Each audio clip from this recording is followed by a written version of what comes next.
Welcome to our channel. నేను మీ వెంకట్. గత కొన్ని రోజులుగా తెలంగాణ రాజకీయాల్లో ఆడివేడిగా చర్చలు నడుస్తున్నాయి. బీఆర్ఎస్ పార్టీ మూడు ముక్కలుగా చీలిపోతున్నది క్లియర్గా అర్థమవుతుంది. మొన్న కేసీఆర్ గారికి కవిత గారు లెటర్ రాయడం జరిగింది. కేసీఆర్ చుట్టూ కొన్ని దయాలు ఉన్నాయని చెప్పారు. అది ఇండైరెక్ట్ ఎవరినన్నారని అర్థమైంది. దానికి కౌంటర్గా ఎవరైతే కేటీఆర్ గారు ఉన్నారో రేవంత్ రెడ్డి కోట్లు ఉన్నారు పార్టీలు అని చెప్పడం జరిగింది. ఇప్పుడు ఏదైతే నిన్న ఆ కవిత గారు చిట్చాటు మాట్లాడారో మీడియాతోని, అందులో చాలా సంచలనమైన వ్యాఖ్యలు చేయడం జరిగింది. ముఖ్యంగా నేను జైల్లో ఉన్నప్పుడు భారతీయ జనతా పార్టీతోని బీఆర్ఎస్ విలీనమయ్యే అవకాశం ఉందని చెప్పి చర్చ నడిచింది. నన్ను అడిగితే ఇంకో సంవత్సరం నేను జైల్లో ఉన్నా పర్లేదు కానీ ఆ బీఆర్ఎస్తోని పొత్తు ఉండకూడదని చెప్పి నేను చెప్పడం జరిగింది. అలాగే ఎవరైతే కేసీఆర్కి మన నాయకుడికి నోటీసులు ఇస్తే ఎందుకు ఉద్యమాలు చేయట్లేరు, ఇలాంటి టైంలో అమెరికాలో ఆ సభలు అవసరమా, ట్విట్టర్లో కామెంట్ పెడితే సరిపోతుందా అన్నట్టు చాలా సంచలనమైన వ్యాఖ్యలు చేశారు. దీని గురించి మనం పొలిటికల్ అనాలిస్టు అలాగే ఆర్ఎల్డి పార్టీ రాష్ట్ర అధ్యక్షుడు కపిల్ భాయ్ దిలీప్ కుమార్ గారితో మాట్లాడే ప్రయత్నం చేద్దాం. ఫోన్లో మనం మాట్లాడే ప్రయత్నం చేద్దాం. ఒకసారి ఫోన్ చేద్దాం.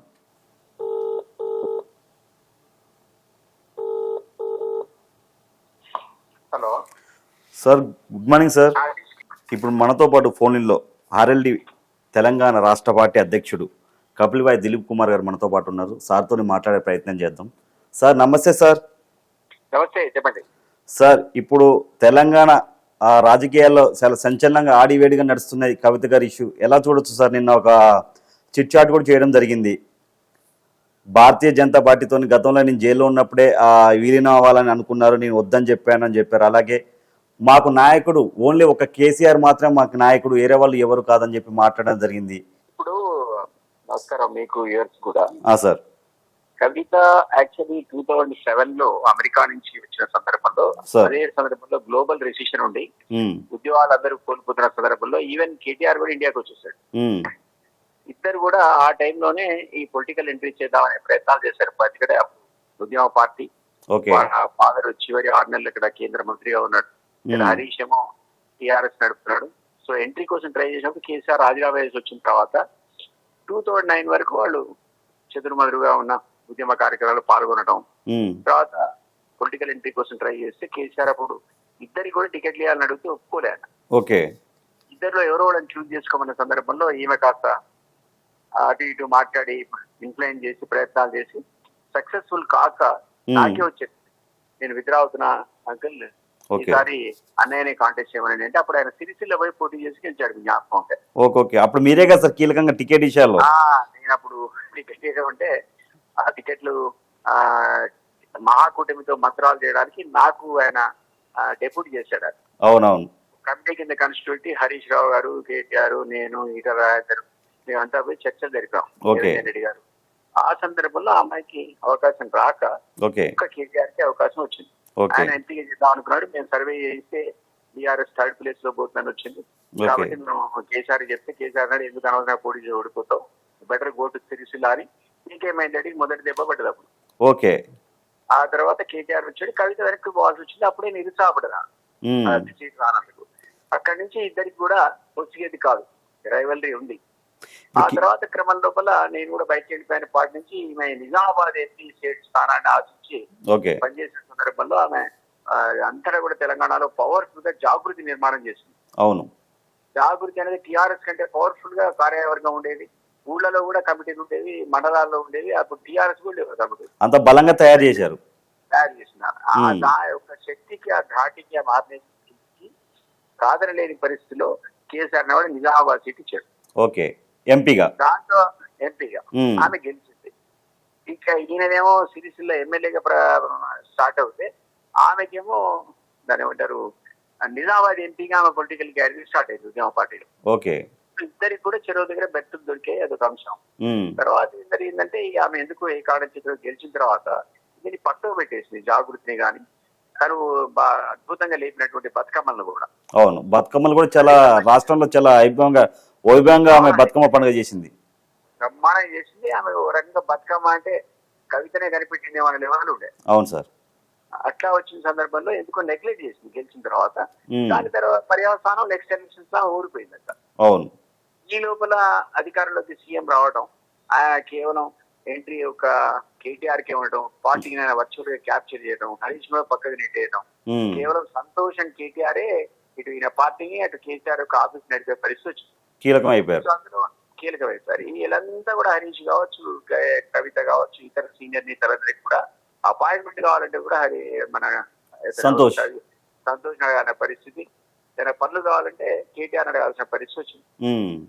అందువల్ల క్రమక్రమంగా ఆమె చాలా ఫ్రస్ట్రేషన్ గురి, అనుకోకుండా లిక్కర్ స్కామ్ లో ఇరుకున్న తర్వాత ఆమెకి అనుకున్న స్పందన పార్టీ నుంచి రాకపోవడం, వీళ్ళెవరు కూడా సరిగా సహకరించకపోవడం, తండ్రి దగ్గర కూడా నేరుగా పోవడానికి వీలు కాక ఉత్తరాలు రాసే పరిస్థితి. ఓకే, ఉత్తరాలు అసలు స్టేట్ పోయి మారాలి, అవకాశాన్ని ఇవ్వలేదు. చాలా సార్లు రాసిందంట సార్ ఈ గతంలో కూడా. అంటుంది నేను రాజాగా ఉత్తరాలని చెత్తపుట్లు వేసారని చెప్తున్నాను.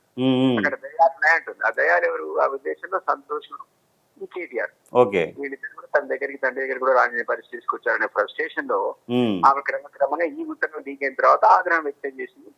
మన సీక్రెట్స్ అంతా డైలీ వార్తల్లో మీద అన్నింటిలో చూస్తున్నాం. ఇప్పుడున్న సిచ్యువేషన్ లో నాకు కేసీఆర్ ఆంతరం ఇంకా బాగా తెలుసు కాబట్టి ఆయన మీరు ఎన్ని ఉత్తరాలు రాసినా చదవడం, మీరు ఎన్నిసార్లు ప్రయత్నించినా ఇంకా బిగుసుకుపోతాడు తప్ప మీకు అపాయింట్మెంట్ ఇవ్వడు. సో ఈ రోజున్న పరిస్థితిలో ఆమెకు డెఫినెట్లీ ఒక పార్టీని పెట్టాల్సిన ఆగత్యం అనేది ఏర్పడదు. పెట్టే అవకాశం ఉందంటారు సార్? 100% ఆ పార్టీ పెడుతుంది. ఓకే, బీఆర్ఎస్ దానివల్ల పెద్ద షాక్ తగులుతుంది. బీఆర్ఎస్ లో ఈ నినాకమన్న వరంగల్ సభలో కూడా కేసీఆర్ అనేవాడు కేటీఆర్ నే ప్రమోట్ చేయడానికి ట్రై చేశాడు తప్ప హరీష్ ఫోటో కానీ కవిత ఫోటో కానీ ఇతర నాయకులు ఎవరిది పెట్టాలి. వాళ్ళిద్దరు ఫోటోసే ఓన్లీ రెండే ఉండి ప్రమోట్ చేసుకున్నాడు ఆ పార్టీని. ఆ కాస్ట్ కాంగ్రెస్ ఫెయిల్యూర్ వల్ల ఈ రోజు వాతావరణం మళ్ళా అనుకూలంగా బీఆర్ఎస్ కి వచ్చిందో అది కవిత బయట పార్టీ పెడితే దెబ్బతింటుంది. ఆ వచ్చిన ఆ పాల పొంగు కాస్త చల్లారిపోతుంది, ఈమె నీడలాగానే చల్లుతుంది వాటి మీద. కవిత పార్టీ ఎట్లా ఉంటుందంటే చెప్పలేము. సామాజిక న్యాయం మా వాళ్ళు చేయలేదు, అవకాశాన్ని పాడు చేసుకున్నారు, చాలా తప్పులు జరిగాయి అంటుంది కాబట్టి ఇది చేయను, నేను కొత్త పందాలు పార్టీని నడుపుతా, ఇది నా అజెండా, ఓ సామాజిక తెలంగాణ లక్ష్యం, నేను కేవలం హానరీ చైర్మన్ ఉంటా, నేను వర్కింగ్ పెట్టి 4 పెడతా, ఎస్టీని బీసీని మైనారిటీని మొదలుపెట్టింది అనుకోండి, కాస్త కూస్తో ఆమెకు ఆదరణ ఉంటుంది. ఎందుకంటే జాగృతి ద్వారా తనకున్న కెపాసిటీ ఏంటో చూపించుకుంది. అందుకే అంటారు సార్ కొంచెం బీసీ వాదాన్ని కూడా కొంచెం ఎక్కువ మాట్లాడుతున్నారు. ప్రొజెక్ట్ చేస్తుంది. ఆ వాదాన్ని ఈ రోజు బ్రహ్మాండమైన బలం వచ్చింది కదా బీసీ వాదానికి. సో అన్ని పార్టీలు కూడా ఒక కంపల్షన్ క్రియేట్ అయింది. మీరు బీసీ గురించి మాడాల్సిందే, ఎంత పర్సెంటేజ్ రిజర్వేషన్ ఇస్తారో చెప్పాల్సిందే, లేకపోతే రేపు పొద్దున ఓట్లు పడే పరిస్థితి లేనటువంటి ఒక యూనిటీ బీసీలో వచ్చింది. దీన్ని ఆమె తను కూడా దాన్ని అందిపుచ్చుకునే ప్రయత్నం చేస్తుంది. కాబట్టి రేపు ఆమె బయటకు వచ్చి పార్టీ అనౌన్స్ చేస్తే ఏ విధమైన విధి విధానాలు మనకు ముందు వస్తుందో చూస్తే అప్పుడు కానీ మనం అంచనా వేయలేం రాబోయే రోజు ఆ పార్టీ ఏమవుతుందని. సార్ ఇంకొకటి సార్, ముఖ్యంగా కేసీఆర్కి ఏదైతే నోటీసులు ఇచ్చారో ఎందుకు ఉద్యమం చేయట్లేరు, ఇలాంటి టైంలో అమెరికాలో సవాల్ ఎందుకు, ఓన్లీ ట్విట్టర్లో కామెంట్ పెడితే సరిపోతుందని చెప్పి డైరెక్ట్గా కేటీఆర్ గారికి మాట్లాడిందని క్లియర్గా అర్థమవుతుంది, కౌంటర్ ఇచ్చినట్టు. దీన్ని ఎలా చూడవచ్చు సార్? అది ఇప్పటిది కాదని చెప్పారు కదా, ప్రతి అంశాన్ని వాడుకుంటుంది ఆమె. బయటికి పోల్చుకుంటే ప్రతి అంశం కూడా ఆయుధమే సార్. పార్టీ గత ఫెయిల్యూరు, తండ్రి అందుబాటులో లేకపోవడం, దయ్యాలు, వేదాలు ఇవన్నీ పనికొస్తాయి. కేసీఆర్ కి ఎంత తిక్కుందో నాకు కూడా అంతే తిక్కుందని చెప్పి మాట్లాడడం జరిగింది సార్. మరి దీన్ని ఎలా చూడొచ్చు? ముగ్గురు మొండివాళ్లే. కేసీఆర్ ఎంత మొండివాడు, కేటీఆర్ ఎంత మొండివాడు, ఆయన ఎంత మొండివాడు, కవిత అంతకంటే మొండి. మరి ఇప్పుడు హరీష్ పరిస్థితి ఏంటి సార్? హరీష్ రావు గారి పరిస్థితి ఏంటి? క్రమక్రమంగా అడ్జస్ట్ అయిపోయి పక్క జరిగిపోయాడు. ఫిఫ్త్ పొజిషన్ కి వచ్చాడు ఇప్పుడు. సంతోష్ తర్వాత 5th పొజిషన్ లో ఉన్నాడు. అయినా సరే కాంప్రమైజ్ ఉన్నాడు. ఎందుకంటే ఓవరాల్ గా సూపర్విజన్ అనేది కేసీఆర్ కాబట్టి కేసీఆర్ కనుక పదవి తప్పని కేటీఆర్ అధ్యక్షుడు ప్రకటించిన మరుక్షణం బయటికి పోయే వ్యక్తుల్లో హరీష్ కూడా నెంబర్ 1. మరి ఇప్పుడు పోతే హరీష్ రావు గారు ఇప్పుడు వెళ్తేనే బెస్ట్ కదా సార్. కవిత గారు పార్టీ పెట్టడానికి వెళ్తే ఈయనకి అంత ఉంటుందా బయట పవర్? వాళ్ళంతా పొలిటికల్ పనిచేస్తూ మాట్లాడాలి వాళ్ళకి. చూడాలి ఏ విధంగా కార్యాచరణ రాబోయే రోజుల్లో రూపొందించబడుతుందో, ఏ విధంగా రియాక్ట్ అవుతారో. Let's wait and see. But definitely కొత్త పార్టీకి అయితే పెట్టడం ఖాయం. రేవంత్ రెడ్డి గారితో కవిత గారికి వ్యాపారంలో లావాదేవీలు ఉన్నాయంటారు. దీన్ని ఎలా చూడొచ్చు సార్?